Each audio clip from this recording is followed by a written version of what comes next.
Alright, so, today, news about two players that are retiring. Obviously, we know that Seagull retired, but I didn't make a video about it.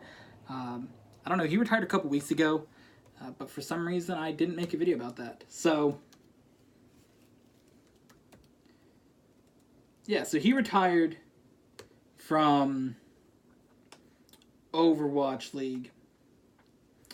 I believe it was a couple of weeks ago. Actually, it was the beginning of the month.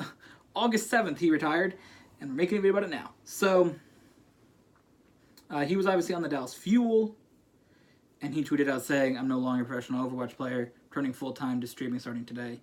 That's what he tweeted out. So, obviously, he was a player on the Dallas Fuel. I've seen some things saying they don't want him to leave. Obviously,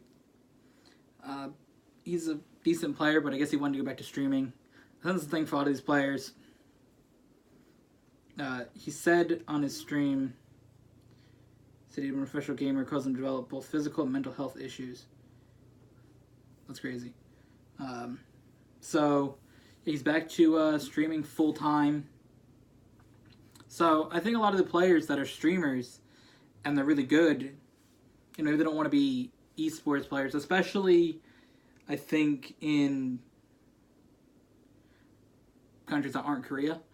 For esports, I think it's a little bit different way that it's played, because I think in Korea, a lot of the players are like good at the game and they can stream, where I think in the case of like Seagull, he was good when he was streaming and he became a player. So I think that's sort of the thing. A lot of the players that are the Korean players stream because they're good at the game and not streaming and being good at the game, and then teams want you. You know what I mean? So I think there's a difference in that. And for some of these players, they just want to be streamers. They don't necessarily want to be professional players. So he tried it, and maybe he just didn't want to do it anymore. So he's like, be a streamer. Now, a thing for him after going back to streaming, when they announced the D.Va's Nano Cola Challenge, he was the first streamer for that on the day that it came out, because you have to watch 8 hours total of streams between, August 28th and September 10th, and you would get certain sprays.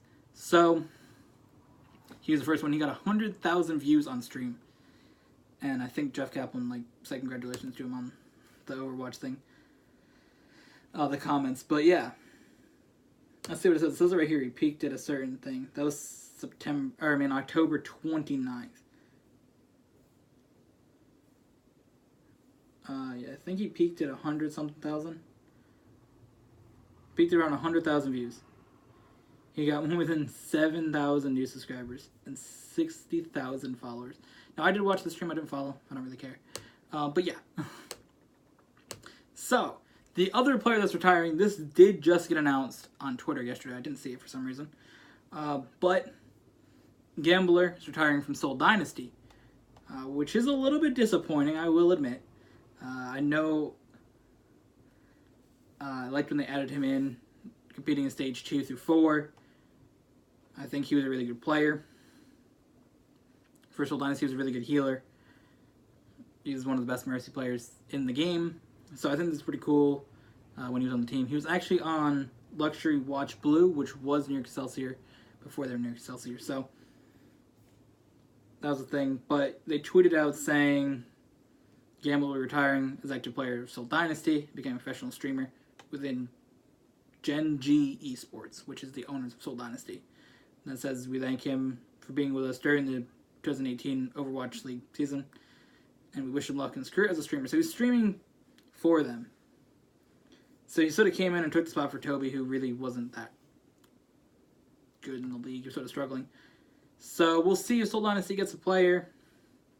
Of course, they have until September 9th to decide if they're going to keep Toby or if they're going to try to get free agents in October, because October 8th is when the free agency signing begins for all teams. Of course, September 9th is free agency signing for the expansion teams, which we now know at the time of recording this video there are 5 expansion teams: Melbourne, Guangzhou, Paris, Atlanta, and Toronto, which are all going to be brand new teams in the Overwatch League, so they all have time to sign players for about a month.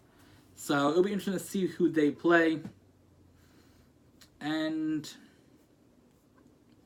or who they sign. So it'll be very interesting for some of these teams. Of course, Dallas Fuel will have to find a new... What does Seagull play? Doesn't he play D.Va a lot? Is that his thing? So they'll have to find a new tank there. New off-tank. And then Soul Dynasty will have to find a new healer. But this is the thing. It's very interesting what these changes are.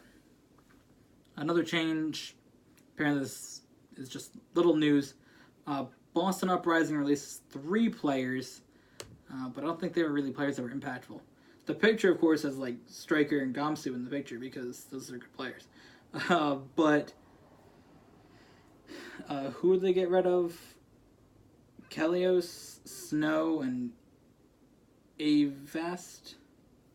I know Kelios got played a couple times, but the other 2, never even heard of them. But yeah, so that's the thing. But the main thing, obviously, Seagull and Gambler are both retiring. I don't really know why I didn't make a video about Seagull retiring before. Stupid decision to not do. But yeah. Oh, we do have one other video I was going to make. Whoa. Okay, so thank you all for watching. We have one more video coming up after this about some changes for some other teams. So we'll see you guys then.